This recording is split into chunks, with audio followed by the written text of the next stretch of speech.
आज बात पश्चिम बंगाल की उस सीट की जिसे कभी ममता बनर्जी का सबसे मजबूत किला माना जाता था, भवानीपुर।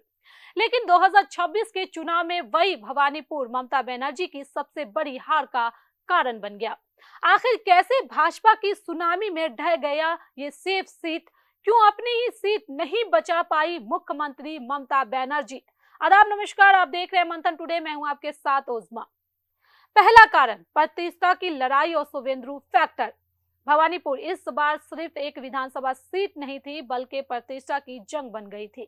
भाजपा ने इस सीट को सिंबॉलिक बैटल बना दिया और मैदान में उतार दिया शुवेंदु अधिकारी को, वही नेता जिन्होंने 2021 में नंदीग्राम में ममता को हराया था। इस सीधी टक्कर ने चुनाव को हाई वोल्टेज बना दिया था। भाजपा ने पूरी ताकत झोंक दी, जबकि ममता के लिए यह सीट बचाना इमेज का सवाल बन गया था। नतीजा, मुकाबला पूरी तरह पर्सनल और आक्रामक हो गया था, जिसका फायदा भाजपा को मिला। दूसरा कारण एसआईआर और वोटर लिस्ट विवाद। इस चुनाव में एक बड़ा फैक्टर रहा एसआईआर, यानी कि स्पेशल इंटेंसिव रिवीजन। रिपोर्ट के मुताबिक भवानीपुर में 47 से 51,000 वोटरों के नाम हटाए गए।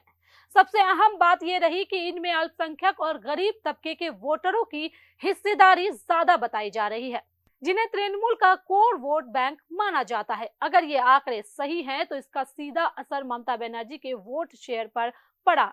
विपक्ष ने इसे बड़ा मुद्दा बनाया, लेकिन जमीनी स्तर पर इसका असर पहले ही दिख चुका था। तीसरा कारण मिनी इंडिया की बदलती डेमोग्राफी।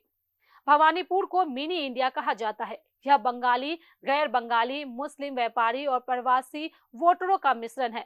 इस बार चुनाव में सबसे बड़ा बदलाव वोट शिफ्ट के रूप में सामने आया। गैर बंगाली, हिंदू और व्यापारी वर्ग पहले से ज्यादा भाजपा के साथ गए, लेकिन चौंकाने वाली बात यह रही कि बंगाली हिंदू वोटरों का एक हिस्सा भी भाजपा की ओर शिफ्ट हुआ। यही वो बदलाव था जिसने तृणमूल के पारंपरिक समीकरण को तोड़ दिया। चौथा कारण घरेर में अपील का कमजोर पड़ना। ममता बनर्जी की राजनीति का एक मजबूत नारा है, घरेर में, यानी कि घर की बेटी। 2021 में यही भावनात्मक कनेक्शन उन्हें भवानीपुर में भारी जीत दिलाने में कामयाब रहा था, लेकिन 2026 में यह अपील उतनी असरदार नहीं रही। लगातार लंबे शासन के बाद एंटी इनकम्बेंसी, स्थानीय स्तर पर विकास और प्रशासन को लेकर नाराजगी और सबसे अहम भाजपा का आक्रामक नैरेटिव, इन सब ने मिलकर ममता के व्यक्तिगत कनेक्शन को कमजोर कर दिया। पांचवा कारण शहरीकरण और बूथ मैनेजमेंट में बदलाव। भवानीपुर तेजी से बदल रहा है। पुराने मोहल्लों की जगह अपार्टमेंट कल्चर बढ़ रहा है। इसका सीधा असर पड़ा चुनावी राजनीति पर। पहले जहां लोकल नेटवर्क और व्यक्तिगत संपर्क मजबूत थे, वो अब कमजोर पड़ गए। शहरी वोटर इश्यू बेस्ड और नेशनल नैरेटिव से ज्यादा प्रभावित हुए। भाजपा ने बूथ मैनेजमेंट और माइक्रो प्लानिंग में बढ़त बनाई। ऐसे में छोटा सा वोट शिफ्ट भी बड़ा अंतर बना गया।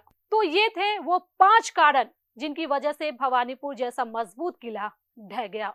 2021 में यही सीट ममता बनर्जी को मुख्यमंत्री बनाए रखने का आधार बनी थी, लेकिन 2026 में यही सीट उनके लिए सबसे बड़ा झटका बन गया।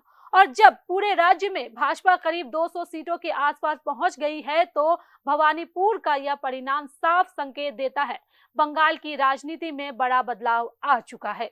आप क्या सोचते हैं? क्या ये सिर्फ स्थानीय फैक्टर था या बंगाल में बड़ा राजनीतिक शिफ्ट? अपनी राय हमें कमेंट बॉक्स में जरूर दें। चलिए, फिलहाल इस खबर में बस इतना ही। देश दुनिया के ऐसी राजनीतिक खबरों के लिए बने रहे मंथन टुडे के साथ साथ ही हमारे चैनल को लाइक करें, सब्सक्राइब करें, फॉलो करें और निष्पक्ष पत्रकारिता देखना है तो देखते रहे मंथन टुडे। बहुत बहुत शुक्रिया।